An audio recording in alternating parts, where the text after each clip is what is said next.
Hello, konnichiwa! Ngayon naman na ipapasyal ko kayo sa Old Town ng Vietnam called Hoi An.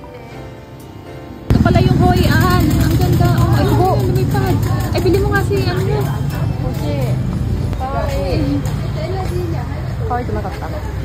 This is their old town na mga 35 minutes drive away from Da Nang. You can see old Vietnamese houses and different kinds of local goods made by Vietnamese people. Just like the Philippines, napansin ko na sobrang colorful din yung mga damit at mga fashion dito sa Vietnam.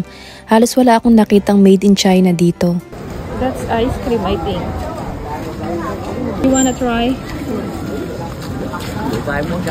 Sobrang luwang nung town na to and you can go around the town riding this vehicle. Yan, sobrang nakaka-enjoy yan pero hindi na kami sumakay dyan. Mas pinili na lang namin maglakad-lakad para mapuntahan namin yung mga maliliit na iskinita pa na gusto naming makita. Sobrang magical and colorful everywhere. And then nagpunta kami dito sa famous na cafe called Paipo Cafe where you can see nice view from the rooftop of this building.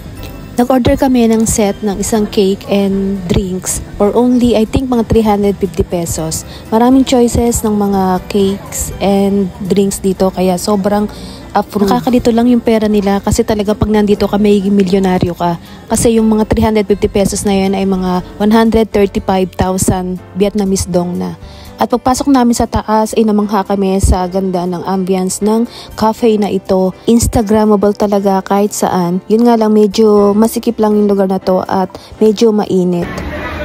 Sobrang init. Sobrang init dito. Sobrang init.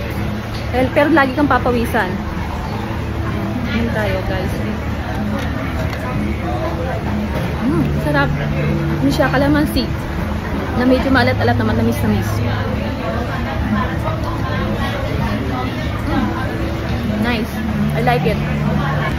Ay, tikman naman natin yung velvet cake. Red velvet cake.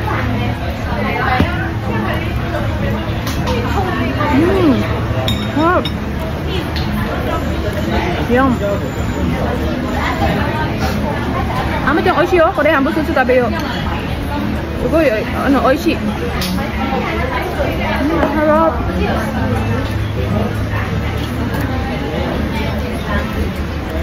After that, ay umakyat na nga kami sa taas to see the beautiful view and sobrang amazing talaga. Kitang-kita mo yung mga old houses dito sa Hoi An. Nakaka-amaze din na na-preserve nila yung place na ito at ngayon ay isang magandang tourist spot na para sa kanila na dinarayo talaga ng sobrang daming tao. At ang ganda-ganda naman talaga guys, nostalgic talaga yung feeling, historical. Ang sarap magmuni-muni dito habang umiinom ka ng delicious coconut coffee ng Vietnam. Ang isang main event pa na nangyayari dito sa Hoi An ay yung pagsakay mo ng boat at pag-offer ng lantern. Guys, ito naman ay i-offer namin para sa mga yumaong ating mga mahal sa buhay. So, sasakay tayo sa boat na yon. Sasakay tayo dun sa boat na yun. Tapos sisindihan natin to at igagala tayo dito sa river nila. So, pagka dumilim na, sobrang ganda daw dito. Guys, ayan, nakasakay na kami dito sa boat. Ayan, pag dumilim na, so magical na ang makikita natin dito sa Hoi An. Kahit hindi masyadong malalim yung ilog na to, buti na lang din at may life vest. Hindi nga lang siya masyadong malinaw, pero wala naman siyang amoy guys. And then, we start releasing our lantern.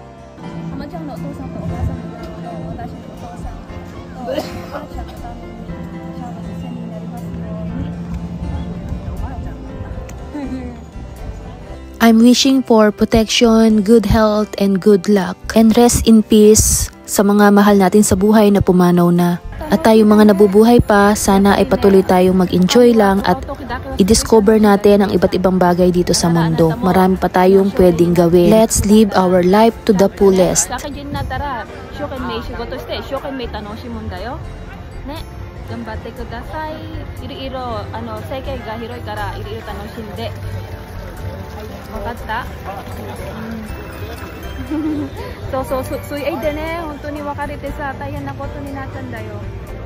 Thank you din sa aking hubby na sobrang bait kasi talaga nag-i-exert siya ng effort para gumawa kami ng mga ganitong unforgettable memories. Imagine guys, sobrang magical yung pakiramdam dito kasi full moon pa naman kaya parang iba talaga yung power na nabibigay sa akin nung place na ito.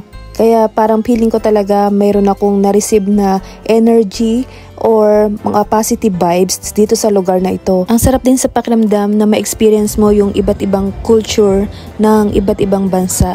Kagaya dito sa Vietnam. Kaya hopefully makarating din kayo dito someday. Tanoshikatta desu. Hoien wa sugoi ii machi desu yo. Thumbs up! After ng boat ride ay tuluyan ng dumilim at nagliwanag naman itong mga lantern na nakadisplay sa kanila. Sobrang liwanag talaga guys at sobrang daming street food na pwedeng mong makain dito at yung mga restaurants at mga bar ay kanya-kanya ng gimmick para makahatak ng mga customers nila. Ang luwang talaga nitong Hoi An kaya hindi rin namin naikot lahat. Tumingin lang kami ng mga souvenirs na pwede naming mabili at nakita ko nga itong mga gemstone dito. Kaya naman napabili na rin kami. Ayun ang nabili ni Jade, oh. Wow, Jade green. Hanggang dito na lang muna. Thank you for watching guys. See you on my next vlog.